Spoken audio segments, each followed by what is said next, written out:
한 남자가 허름한 집에서 살고 있었다. 하지만 그의 정체를 안 순간 마을 사람들은 경악했다. 산으로 둘러싸인 조용한 시골 마을 한계리. 시간이 느리게 흐르는 이곳에서 마을 사람들은 평범한 일상을 살아가고 있었다. 농사를 짓고 장을 보고 이웃 소식을 나누는 소박한 삶이었다. 하지만 마을 외곽의 낡은 오두막에 사는 한 남자에 관한 소문만큼은 끊임없이 마을을 떠돌았다. 정훈 씨라고 하던데 무슨 큰 죄를 짓고 도망쳐온 사람이라는 소리가 있어. 아니야, 가족을 모두 잃고 슬픔에 빠져 세상을 등진 거라고 들었어. 누더기 같은 옷을 입고 항상 고개를 숙인 채 마을에 내려오는 정훈은 10년 전부터 이곳에 살고 있었다. 누구와도 깊은 대화를 나누지 않고 필요한 물건만 사서 곧바로 산으로 돌아가는 그의 모습에 마을 사람들은 호기심과 두려움을 동시에 느꼈다. 아이들은 정훈의 오두막 근처에 가지 말라는 이야기를 들으며 자랐다. 정훈 아저씨가 나쁜 아이들을 잡아먹는데 아이들은 이렇게 속삭이며 서로를 놀리곤 했다. 그러나 사실 정훈은 그저 혼자 있기를 원했을 뿐이다. 그의 눈에는 깊은 슬픔과 후회가 서려 있었고 누군가 다가오려 할 때마다 그 거리를 유지하려 했었다. 아침에 일어나 산에서 약초를 캐고 간단한 사냥을 하며 자급자족하는 생활. 그것이 정훈의 일상이었다. 마을에는 또 다른 존재가 있었다. 장석호 이장은 마을의 모든 일을 주무르는 실세였다. 겉으로는 마을 발전을 위해 일한다고 했지만 실상은 가난한 주민들을 착취하고 공포로 마을을 통제하고 있었다. 경찰조차 그의 눈치를 보는 상황에서 마을 사람들은 참고 견딜 수밖에 없었다. 이번 달 보호비가 밀렸네요. 김씨, 장 이장은 미소를 지으며 말했지만 그 눈빛에는 위협이 서려 있었다. 보호비라는 명목으로 마을 사람들에게서 돈을 갈취하는 것은 장 이장의 오랜 수법이었다. 돈을 내지 않으면 우연히 농작물에 피해가 생기거나 가게에 문제가 생기는 일이 반복되었다. 그날도 평소와 같은 하루가 시작되는 듯했다. 정훈은 산에서 내려와 마을 잡화점에서 필요한 물건을 사기 위해 들렀다. 그가 조용히 물건을 고르고 있을 때 밖에서 소란이 일어났다. 제발 더 시간을 주세요. 아이들이 있어요. 여자의 필사적인 목소리가 들렸다. 정훈은 천천히 밖으로 나갔다. 마을 광장에서 장 이장과 그의 부하들이 한 여자를 둘러싸고 있었다. 최근 남편을 잃은 박순자 씨였다. 그녀는 두 어린아이를 키우며 간신히 생계를 유지하고 있었다. 규칙은 규칙이요. 3달 동안 세금을 내지 않았으니 이제 땅은 마을 공동자산으로 넘어가는 거요. 장 이장이 냉혹하게 말했다. 그게 무슨 세금입니까? 당신이 불법으로 만든 규칙이잖아요. 순자가 외쳤지만 곧장 이장의 부하에게 밀려 땅에 넘어졌다. 마을 사람들은 두려움에 떨며 이 광경을 지켜보고만 있었다. 누구도 나서지 못했다. 장 이장의 보복이 두려웠기 때문이다. 정훈은 잠시 망설였다. 지금까지 그는 마을 일에 절대 개입하지 않았다. 자신의 존재감을 최소화하는 것이 그의 생존 방식이었다. 하지만 땅에 쓰러진 여자와 울고 있는 아이들을 보며 그의 마음속 깊이 묻어두었던 무언가가 꿈틀거렸다. 그만하십시오. 정훈의 목소리는 조용했지만 단호했다. 갑작스러운 개입에 모두가 놀라 정훈을 바라보았다. 장 이장은 처음에는 어리둥절한 표정이었지만 곧 비웃음을 지었다. 누구시더라? 아, 산 위에 미친 은둔자. 당신이 무슨 상관이죠? 정훈은 천천히 앞으로 걸어나갔다. 그의 걸음걸이에는 이전에 볼 수 없었던 위험이 서려 있었다. 흙과때로 범벅이 된 옷을 입고 있었지만 그의 눈빛은 달라졌다. 마치 오랫동안 꺼져 있던 불이 다시 타오르는 것 같았다. 불법적인 착취를 그만두라는 겁니다. 정훈이 장 이장 앞에 서서 말했다. 장 이장은 당황했지만 곧 자세를 바로잡았다. 자네가 뭘 안다고. 이런 부하들. 이 사람을 좀 가르쳐 줘야겠군. 2명의 건장한 남자가 정훈에게 다가왔다. 마을 사람들은 숨을 죽이며 지켜보았다. 모두가 정훈이 곧 처참하게 당할 것이라 생각했다. 그러나 예상과 달리 정훈의 몸은 놀라운 속도로 움직였다. 몇 초 만에 두 남자는 땅에 쓰러져 있었다. 전문적인 격투 기술이었다. 마을 사람들은 충격에 빠졌다. 장 이장의 얼굴이 창백해졌다. 너는 누구냐? 정우는 대답하지 않고 쓰러진 순자에게 다가가 일으켜 세웠다. 괜찮으세요? 순자는 놀란 눈으로 정훈을 바라보았다. 고맙습니다.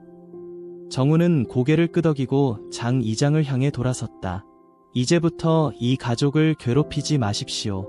그리고 그는 마을 사람들을 둘러보았다. 다른 사람들도 마찬가지입니다. 그 말을 남기고 정훈은 조용히 마을을 빠져나갔다. 그의 뒷모습을 바라보는 마을 사람들의 눈에는 의문과 희망이 교차했다. 누구도 감히 장 이장에게 맞서본 적이 없었다. 그런데 10년 동안 침묵을 지켜온 은둔자가 갑자기 나서다니. 저 사람 도대체 누굴까? 사람들의 속삭임이 마을에 퍼졌다. 그날 밤 정우는 자신의 오두막에 앉아 창밖을 바라보았다. 오랫동안 묻어두었던 과거가 다시 그를 찾아온 것 같았다. 그는 오래된 군용 상자를 꺼내 열었다. 그 안에는 군복 한 벌과 훈장, 그리고 낡은 사진 한 장이 있었다. 결국 숨을 수는 없었군. 그는 중얼거렸다. 정훈의 눈에는 결단이 서렸다. 오랫동안 외면했던 진실을 마주할 시간이 온 것이다. 장 이장과의 대립 이후 한계리는 술렁이기 시작했다. 마을 사람들은 산속 은둔자 정훈에 대해 더 많은 관심을 갖게 되었다. 아주 뛰어난 무술 실력이었어. 군인 출신인가? 혹시 특수부대였을지도 몰라. 소문은 걷잡을 수 없이 퍼졌고 마을의 젊은 기자 민지는 특히 이 사건에 관심을 보였다.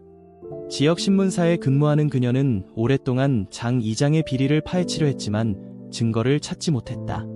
정훈 씨를 인터뷰할 수 있을까요? 민지는 순자를 찾아가 물었다. 그분은 말씀이 없으세요. 저를 도와주셨지만 그 뒤로는 보지 못했어요. 민지는 포기하지 않고 정훈의 오두막을 찾아갔다. 몇 번의 시도 끝에 마침내 정훈과 마주할 수 있었다.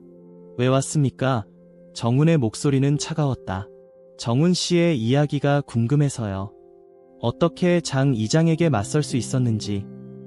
정훈은 민지를 무시하고 오두막 안으로 들어갔다. 하지만 민지는 물러서지 않았다. 마을 사람들은 희망이 필요해요. 장 이장의 횡포에 맞설 용기가. 정훈은 잠시 멈추었다. 난 영웅이 아닙니다.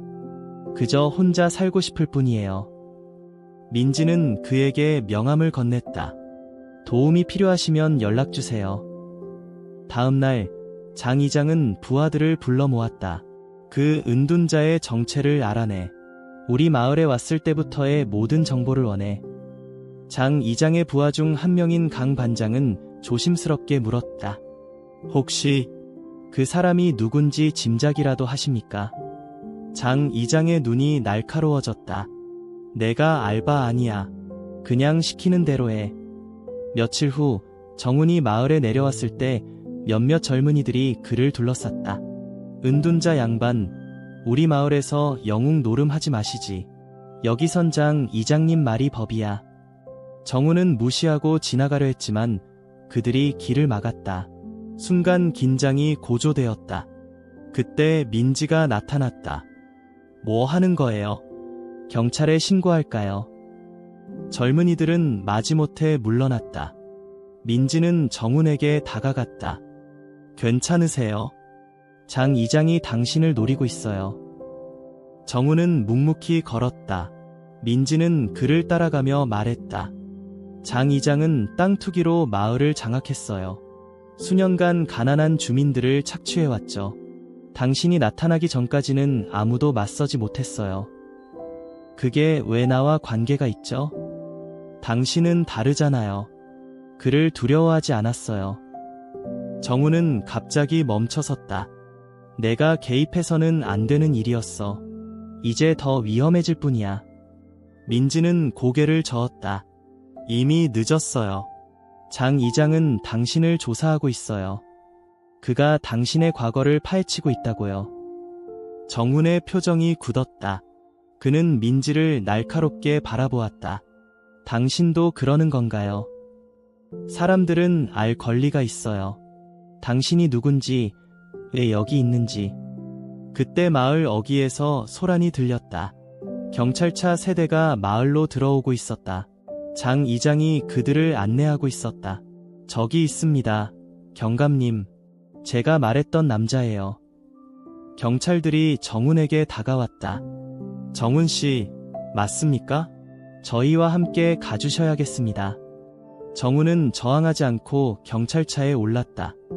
민지는 당황한 채로 그 광경을 지켜보았다. 경찰서에서 정훈은 묵묵히 앉아 있었다. 한 경찰관이 그의 앞에 서류 한 장을 내려놓았다. 정훈 씨, 아니, 정성호 대위. 10년 전 특수부대에서 실종된 장교 맞습니까? 정훈은 대답하지 않았다. 경찰관은 계속했다. 사망한 것으로 처리되었지만 사실은 도망친 거였군요. 왜 그랬습니까? 민지는 경찰서 밖에서 이 상황을 지켜보며 급히 메모를 했다. 정훈의 진짜 이름은 정성호였고 그는 군인이었다. 하지만 왜 도망쳤을까? 그날 밤 누군가 민지의 사무실 창문을 두드렸다. 놀란 민지가 창문을 열자 거기엔 정훈이 서 있었다. 내 이야기를 듣고 싶다면서요. 이제 말해줄게요. 하지만 위험할 수 있어요. 민지의 사무실에서 정훈은 경계하며 자신의 이야기를 시작했다. 10년 전 나는 특수부대 정성호 대위였습니다. 어느 날 블랙 미션이라는 임무가 내려왔어요. 표면적으로는 국가 안보를 위한 작전이었지만 실상은 정치적 반대파를 제거하기 위한 것이었습니다. 민지는 숨을 들이켰다. 거부하셨군요. 거부했고 증거를 확보했습니다. 그들은 내 죽음을 가장한 사고를 계획했죠. 그래서 도망치셨군요. 증거를 지키기 위해서였어요. 언젠가는 진실을 밝힐 기회가 올 거라고 믿었습니다. 정훈은 민지를 날카롭게 바라보았다. 장석호 이장을 조사하면서 뭘 발견했습니까? 땅 투기, 불법 자금 세탁, 주민 협박. 하지만 결정적 증거가 없어요. 그가 블랙미션과 연관이 있을지도 모릅니다. 10년 전 그는 비밀정보부 요원이었습니다. 밖에서 차 소리가 들렸고 정훈은 떠나려 했지만 민지가 그의 팔을 잡았다. 증거가 필요해요. 정훈은 작은 메모리 카드를 건넸다. 여기 일부가 있습니다. 신중하게 사용하세요. 민지는 메모리 카드를 확인했다. 그 안에는 10년 전 정부 관계자들의 대화 녹음이 있었고 분명히 장석호의 목소리가 들렸다. 계획대로 정성호를 제거한다. 그가 가진 정보는 절대 밖으로 나가서는 안 된다. 다음 날 민지는 장 이장의 과거를 조사하다 자신이 감시당하고 있음을 느꼈다. 불안해진 그녀는 정훈의 오두막으로 향했다. 도착하자 문은 열려 있었고 방은 완전히 뒤집혀 있었다. 정훈은 보이지 않았다. 정훈 씨, 대답은 없었다. 뒤에서 소리가 들렸다. 장 이장의 부하 강 반장이었다. 여기서 뭐 하는 거요? 기자 양반? 취재 중이에요. 무슨 일이죠? 정훈이라는 사람을 찾고 있소. 위험한 사람이요. 국가 반역자요. 강 반장이 떠난 후 민지는 책장 뒤 느슨한 판자에서 또 다른 메모리 카드와 편지를 발견했다.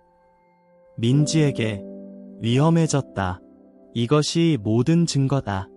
장석호는 강력한 배후를 가지고 있다. 카드에는 10년 전 장석호가 관여한 불법 작전 내용과 마을에서 추진 중인 대규모 개발 계획이 있었다. 주민들의 땅을 강제로 빼앗아 외국 자본과 결탁한 리조트를 짓는 계획이었다. 민지는 정훈이 남긴 번호로 전화했지만 응답이 없었다. 마을로 돌아가는 길에 그녀는 도로 한가운데 멈춰 선 차와 그 앞에 서 있는 정훈을 발견했다. 민지 씨, 그들이 움직이기 시작했습니다. 우리에게 시간이 없어요. 장석호가 모든 걸 알아냈습니다. 내가 누구인지, 내가 가진 증거가 무엇인지. 정훈의 얼굴에는 긴장감이 역력했다. 민지는 메모리 카드를 보여주었다. 다행히 제가 중요한 자료를 찾았어요. 이제 당신도 위험해요. 그들은 우리 둘 다 제거하려 할 겁니다. 경찰에 신고해야 하지 않을까요? 지역 경찰은 이미 장석호의 소나기에 있습니다. 더 결정적인 증거가 필요해요. 장석호의 집무실에 있을 겁니다. 다음 날 밤 장석호가 서울로 떠난 것을 확인한 후 그들은 마을 회관으로 침입했다. 정우는 감시 시스템을 무력화했고 민지와 함께 장석호의 집무실에 도착했다. 민지는 프로젝트 부활이라는 제목의 파일을 발견했다. 장석호는 여러 마을의 토지를 강제 수용하여 리조트 단지를 건설하려는 계획을 세우고 있었고 이 계획이 10년 전 블랙미션의 인물들과 연결되어 있었다. 이건 10년 전 내가 막으려 했던 일의 연장선이에요. 갑자기 경보음이 울렸다. 집무실 문이 열리고 강 반장과 경비원들이 들어왔다. 역시 올 줄 알았습니다. 정성호 대위 강 반장이 권총을 꺼냈다. 정우는 화분을 던져 혼란을 일으킨 후 민지의 손을 잡고 창문으로 달려갔다. 뛰어내려야 합니다. 총소리가 울리고 정우는 민지를 안고 2층 창문에서 뛰어내렸다. 그들은 덤불 위로 떨어졌다. 민지의 다리에서 피가 흘렀다. 괜찮아요. 증거는 안전해요. 정우는 호주머니를 확인했다. 안전합니다. 하지만 우리는 더 빨리 움직여야 합니다. 그들은 밤새 숲을 통해 이동했고 새벽녘에 정훈의 은신처에 도착했다. 이 증거를 중앙검찰청에 직접 전달해야 합니다. 밖에서 헬리콥터 소리가 들렸다. 정훈은 창문을 통해 살폈다. 그들이 헬기까지 동원했군요. 장석호가 필사적인 상황입니다. 민지는 떨었다. 우리를 찾아낼까요? 그럴 수도 있습니다. 하지만 이제 물러설 수 없어요. 증거를 전달해야 합니다. 어떻게요? 모든 도로가 봉쇄되었을 거예요. 정우는 결심한 듯 말했다. 한 가지 방법이 있습니다. 매우 위험해요. 당신은 여기 남아있는 게 좋겠습니다. 민지는 단호하게 고개를 저었다. 함께 가요. 이야기를 세상에 알리는 건 제 책임이기도 해요. 정우는 그녀의 결의에 찬 눈빛을 바라보았다. 알겠습니다. 계획을 세워봅시다. 우리에게는 단 한 번의 기회뿐입니다. 정훈의 계획은 대담했다. 그들은 은신처에서 찾은 오래된 무전기로 지역 방송국에 접속했다. 이 메시지를 들을 수 있는 모든 언론사에 알립니다. 한계리에서 정훈과 기자 민지가 보내는 메시지입니다. 우리는 국가적 스캔들의 증거를 가지고 있습니다. 위험한 방송은 장석호의 부하들을 혼란에 빠뜨렸다. 정훈과 민지는 그 틈을 타산길을 통해 이동하기 시작했다. 지역 경찰을 피해 서울로 가는 유일한 방법이에요. 정훈이 민지를 이끌며 말했다. 그들이 산을 넘어가는 동안 민지는 정훈에 대해 더 알게 되었다. 왜 10년 동안 숨어 계셨어요? 더 일찍 진실을 밝힐 수 있지 않았나요?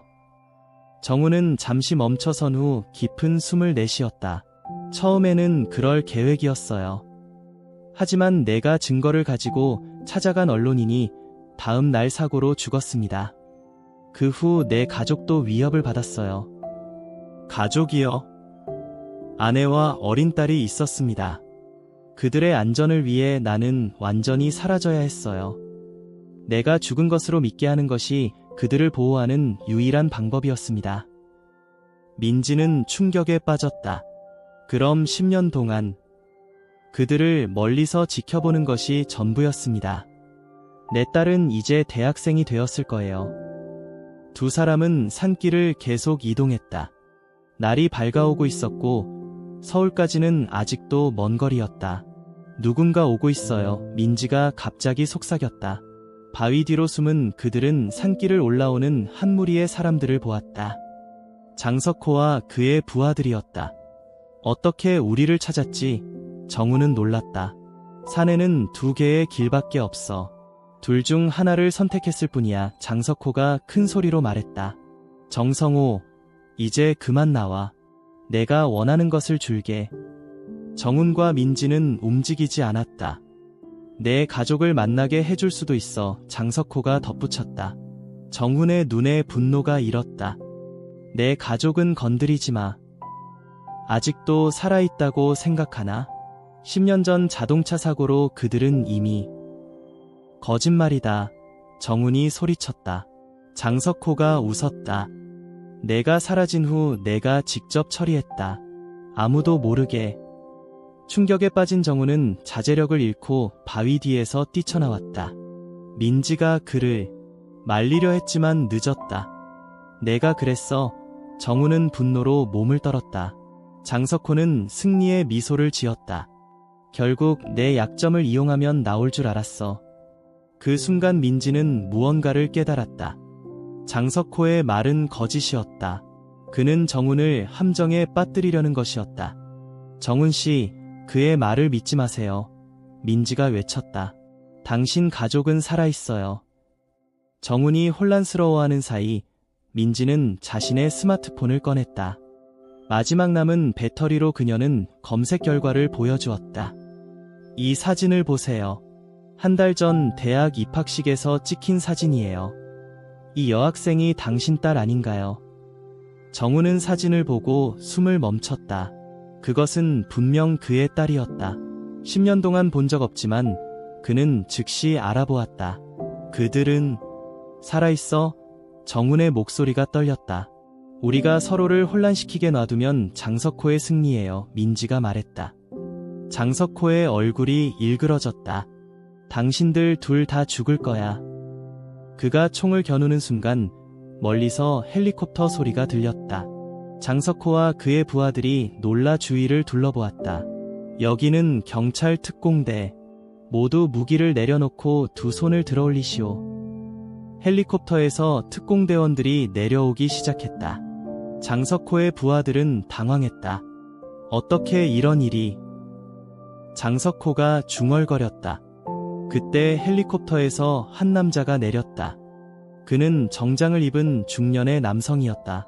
박준호 중앙수사부장입니다. 장석호, 당신을 국가기밀 유출 및 살인 미수 혐의로 체포합니다.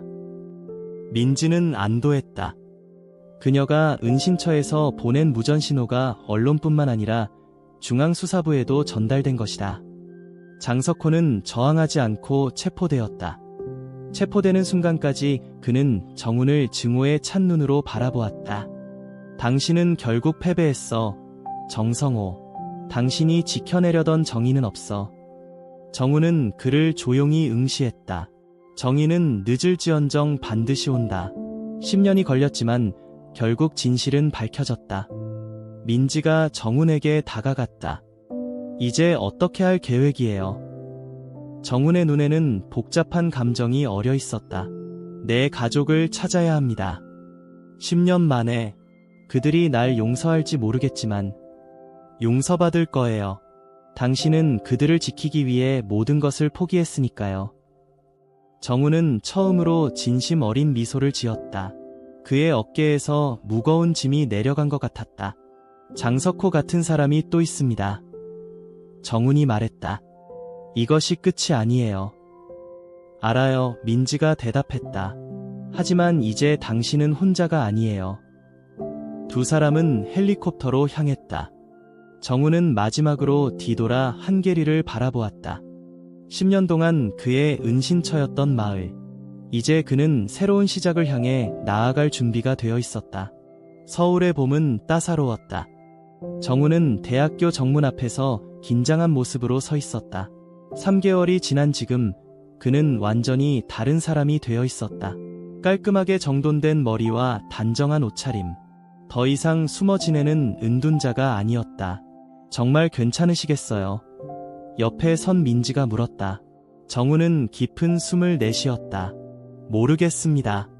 10년이 흘렀는데. 장석호 사건은 전국적인 뉴스가 되었다. 정훈과 민지가 밝혀낸 증거로 부패한 고위 인사들이 연이어 체포되었다. 정훈은 명예를 회복했고 그의 죽음에 관한 진실도 밝혀졌다. 여기 있을게요. 용기를 내세요. 민지가 그의 어깨를 두드렸다. 정우는 천천히 대학 캠퍼스로 들어갔다.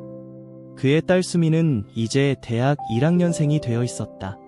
아내 미경은 혼자서 딸을 키우며 소규모 서점을 운영하고 있었다. 그들은 정훈이 살아있다는 사실을 언론을 통해 알게 되었다. 처음 연락했을 때 미경은 충격과 혼란에 빠졌다. 죽은 줄 알았던 남편이 살아 돌아온 것이다.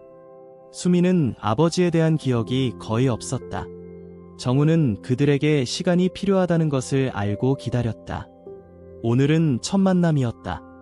캠퍼스 벤치에 앉아있는 두 여인을 발견한 정우는 가슴이 뛰었다. 미경은 조금 늙었지만 여전히 아름다웠고 수미는 어린 시절 그의 모습을 닮아 있었다. 정훈 씨. 미경이 일어나 그를 바라보았다. 미경아. 정훈의 목소리가 떨렸다. 수미는 조심스럽게 다가왔다. 아버지. 셋은 서로를 바라보며 말을 잇지 못했다. 10년의 세월, 그리고 그 모든 고통과 상처가 그들 사이에 놓여 있었다. 많이 컸구나. 정훈이 마침내 말했다. 수민의 눈에 눈물이 고였다. 우리를 떠나셨어요. 정훈은 모든 것을 설명했다. 그가 가족을 보호하기 위해 자신의 죽음을 가장할 수밖에 없었던 이유, 10년 동안의 고독한 싸움, 그리고 마침내 진실을 밝힐 수 있었던 과정. 너희를 지키기 위한 선택이었다. 하지만 그것이 옳았는지는 여전히 모르겠다. 미경의 눈에도 눈물이 고였다. 당신이 살아있다는 것만으로도 우리에게는 기적이에요. 그들의 대화는 길었다. 10년의 공백을 메우기에는 턱없이 부족했지만 그것은 시작이었다. 한편 한계리는 변화하고 있었다. 장석호가 사라진 후 마을 사람들은 주민자치회를 새롭게 구성했다. 순자가 새 이장이 되었고 그녀는 마을을 민주적으로 이끌어가고 있었다. 정훈 씨는 우리에게 용기를 주었어요. 순자가 취임식에서 말했다. 한 사람의 용기가 모든 것을 바꿀 수 있다는 것을 보여주셨죠. 민지는 이 모든 과정을 기록했다. 그녀의 기사는 전국적인 주목을 받았고 그녀는 이제 유명 언론인이 되었다.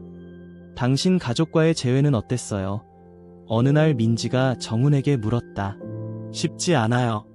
하지만 하루하루 조금씩 나아지고 있습니다. 후회는 없으세요? 10년을 잃은 것에 대해.